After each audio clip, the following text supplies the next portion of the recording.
Buenas noches, bienvenidos a un nuevo programa de País Inédito.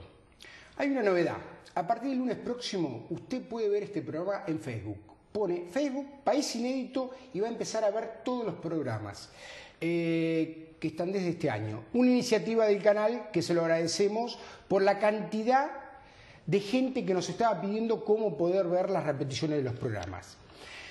Pero cuando uno recibe grandes sorpresas, esta semana recibimos una gran sorpresa y muy positiva. Pero lo que son las paradojas de la vida, ¿no? Usted sabe que se anunció que a partir del 13 de enero del 2013, Cuba dijo que la gente va a poder salir del país solamente con el pasaporte. Le digo sinceramente, uno queda perplejo, no lo podía creer. Pero en esta iniciativa de Raúl Castro de abrirse al mundo, bienvenido sea. Y bienvenido por los cubanos, bienvenido por una sociedad tan sufrida después de tantas décadas de abstraerse de un montón de posibilidades y estar en el contexto internacional. Pero ¿cuáles son las paradojas? La Argentina, en cambio, de abrirse, se cierra. Esto es inaudito. Inaudito en el sentido de que todos estos modelos ya han sido perimidos en todas partes del mundo. Sin embargo, nosotros no lo entendemos. Usted sabe bien que el Gobierno Nacional, a partir de la semana que viene, usted va a tener que hacer declaraciones juradas para poder salir del país. El cepo cambiario le está prohibiendo a la mayoría contraer dólares para poder viajar. Aparte, hay una persecución permanente de la AFIP a la gente que está viajando. ¿A qué nos quieren llevar? Cuba lo pasó bajo décadas de no poder estar en el contexto internacional. Bienvenido Cuba. Lamentablemente, Argentina, vamos por el camino opuesto. Y el otro tema, el escándalo de la fragata Libertad. Se deslindan responsabilidades, Timerman, Garré, Moreno, nadie es responsable. Eso sí, el jefe de las Fuerzas Armadas, de la Armada, tiene que renunciar. Hoy renunció otra funcionaria. Ellos no tienen responsabilidad alguna. Nos cuesta $50.000 diarios mantener la fragata y a toda la gente allá. Los fondos buitres aprovecharon y quieren $20 millones. Ahora, nadie se hace responsable. Esta gestión de gobierno, del gobierno nacional, lamentablemente es una vergüenza. Una vergüenza y mirada por todos los ojos del mundo, que nos están mirando de una manera tan especial que ni nosotros mismos lo podemos creer. Hoy nos va a acompañar el coordinador nacional de la corriente clasista y combativa. Va a hablar de todo. Y como está por salir lo que está programando permanentemente el gobierno el 7 de diciembre, acá hablan todas las voces en todo este espectro. Sin embargo, están censurados para hablar en los canales oficiales. Están censurados y aparte le pegan y le pegan mal. Con nosotros va a estar Juan Carlos Alderete. Juan Carlos, muy buenas noches, un gusto tenerte en el programa. Muy buenas noches, muchas gracias por invitarme. Por favor, ¿es cierto que te tienen censurado en todos los programas del gobierno nacional? Y sí, porque se habla de monopolio de los medios. Sí. Y el gobierno se ha elevado tanto y ha exigido a muchos empresarios que los propios medios de esos empresarios le vendieran amigos del gobierno, que son ellos. Ahora, vos estuviste contra el monopolio y puntualmente contra el monopolio de Clarín. ¿Esto lo estás aceptando, que este monopolio ahora pasó de manos de los privados a manos del gobierno? Es pública mi posición con respecto a los monopolios de los medios, lo ha sido siempre. Lo que debo reconocer también que siempre, nunca he sido censurado, ni en Radio Mitre, ni en TN, ni en Canal 13, nunca. Porque me han invitado, está registrado, todos los programas políticos, todos los programas que hubieron, en tanto Radio Mitre como en TN. Por lo tanto, ahí se puede expresar... Libre expresión. Libre expresión, exactamente. ¿Y nunca fuiste condicionado? Nunca. Bueno, ¿vos estás de acuerdo el que no se somete a este gobierno directamente lo descuartizan? Lo descalifican y lo descuartizan, es decir, pensamiento único. Pensamiento único, es decir, si vos no coincidís y tampoco podés levantar un poco la voz y mucho menos pensar distinto a mí, porque de lo contrario pasás en el campo del enemigo. Lo ha hecho desde que asumió este gobierno, nada más que en los últimos tiempos eso se ha acentuado mucho más y por suerte va quedando con mucha claridad en la sociedad, que también la sociedad recibía confusión a través de los propios medios de ellos y esta teleconferencia que hace todos los días, y ojalá que siga hablando todos los días y la gente va descubriendo el carácter de doble discurso. ¿Vos me estás diciendo que la gente se está cansando? El mal humor de la gente se expresa enormemente.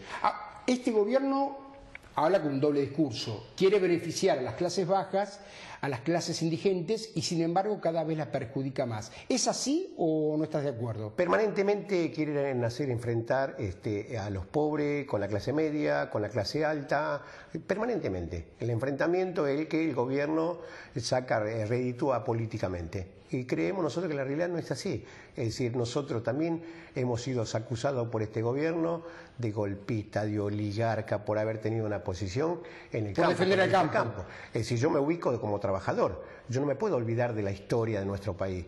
Cuando al principio del siglo se fundó la FORA, la Central Sindical de los Trabajadores, allí hubo una articulación con el campo, porque si uno no piensa en el campo, que es perspectiva, que es futuro y que tiene en la economía de nuestro país una importancia enorme, es decir, no podemos destruir. Es decir, no me puedo olvidar que en el año 64 la Central Sindical de los Argentinos, la CGT de los argentinos, junto con el gobierno de, no recuerdo bien quién estaba en ese momento,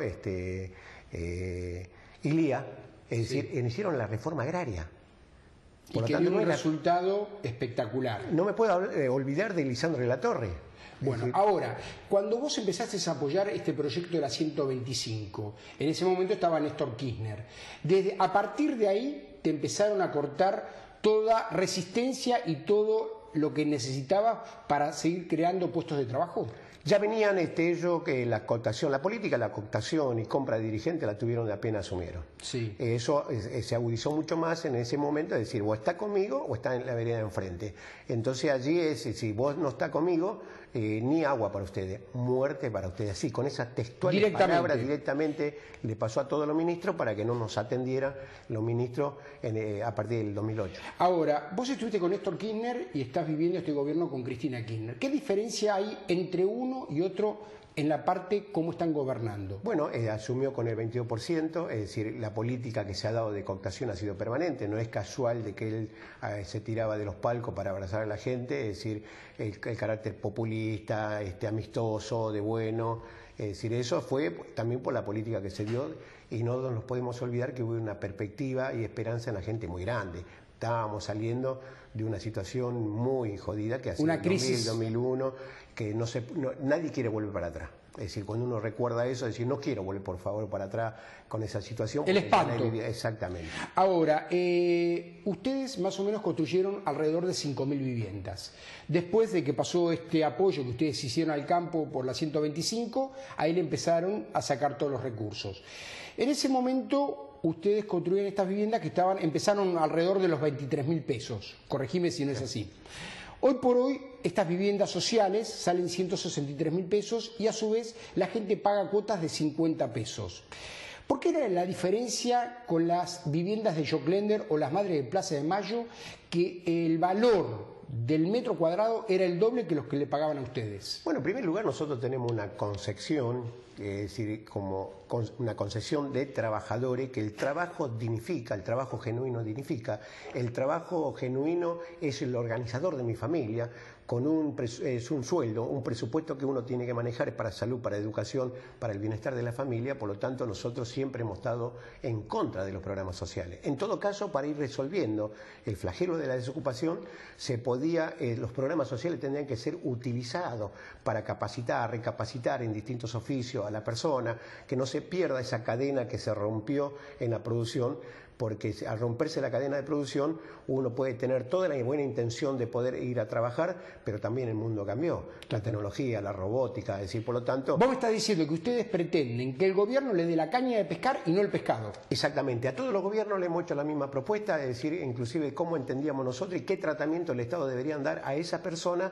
no a través de que hacerle creer de que en algún momento van a ser grandes empresarios de la construcción, por ejemplo, es decir, sino que el Estado se haga cargo como cualquier trabajador con las cargas sociales y que lo ayudara a recapacitarse para poderse elevar y poder entrar a la economía privada. Ahora, vos ves que, según la presidenta, que no tenemos esta inflación del 25%, este flagelo de la inflación que nos persigue en la Argentina a partir del año 2008, en estos índices que estoy hablando, ¿los perjudica a la gente humilde, a la gente indigente o no? No, lo perjudica enormemente, es decir, porque uno ve que cada vez alcanza menos el dinero.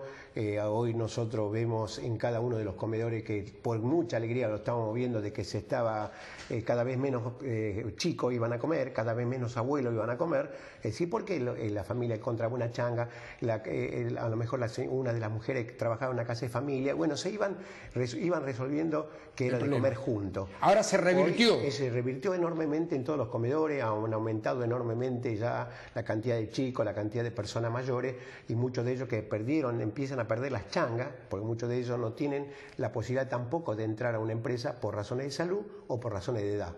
A lo mejor muchos de ellos no por razones de calificación, porque el oficio lo conoce, ¿no? Ahora, ¿vos pensás que Cristina Fernández de Kirchner lo subestimó a ustedes? ¿Pensó que lo llevaba de las narices como siempre llevaron y que ustedes hacían lo que ella decía?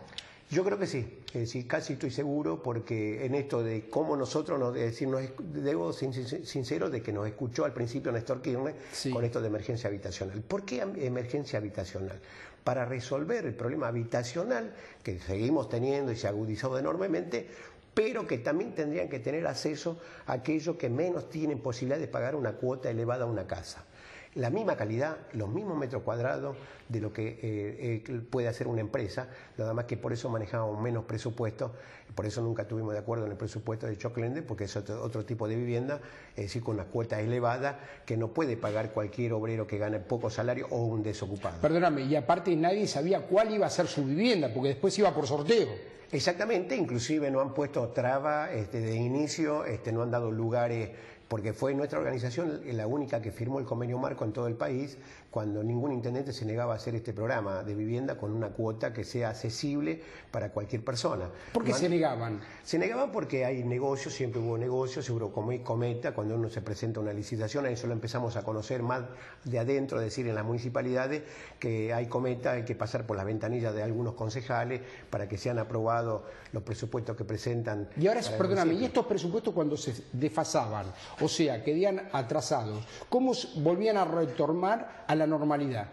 Bueno, eso nosotros, por la decisión política, porque eran algunos de ellos compañeros nuestros que iban a ser beneficiarios de esa vivienda, nosotros tuvimos la decisión política de poder, primero, construir. Nos han dado, por ejemplo, en la provincia de Jujuy, en Tilcara, al lado del Cerro Pucará, arriba de un cerro para construir.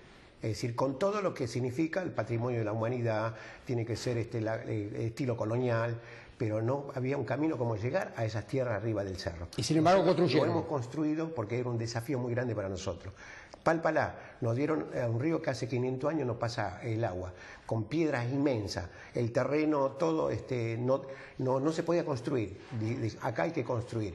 Y con las mismas piedras del río hicimos los paredones, un chalet arriba, otro chalet abajo, hicimos un barrio todo lleno de chalet en esa zona de Palpalá. Y lo mismo pasó con la red de agua potable en La Matanza. Es decir, nosotros le hemos entregado el proyecto, producto de una investigación con profesionales que nos dieron una mano, qué tipo de contaminación estábamos tomando el agua en La Matanza y que la red troncal que corresponde que se hiciera jamás la iban a hacer porque esa es una obra que no se ve. Entonces hay que hacer obra que se vea, entonces para ilusionar a la gente. No sacaba votos. No saca votos. Entonces le hicimos la propuesta de que había que sacar agua del acuífero y del acuífero poder tener la red de agua potable. La prueba piloto se hizo en La Matanza, estando en la empresa Aguas Argentina inclusive.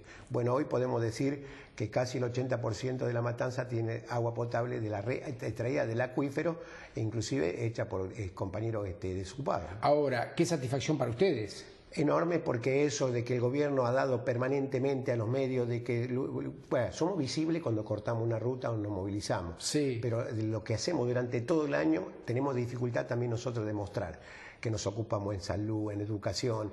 Ese tema lo vamos a hablar en el próximo bloque, pero lo fundamental, el gobierno tiene que saber que ustedes también piensan, ¿o no es así? No, seguro que piensan, porque ellos pensaron de que nosotros no íbamos a arrodillar o no íbamos a entregar, porque también nos han hecho propuesta y oferta en forma individual. Perdóname. Para ocupar cargo en el gobierno. Eso lo vamos a dejar para el próximo bloque. Una pausa y Juan Carlos Alderete nos va a decir cómo el gobierno nacional quiso sobornarlo con cargos políticos. No se vayan.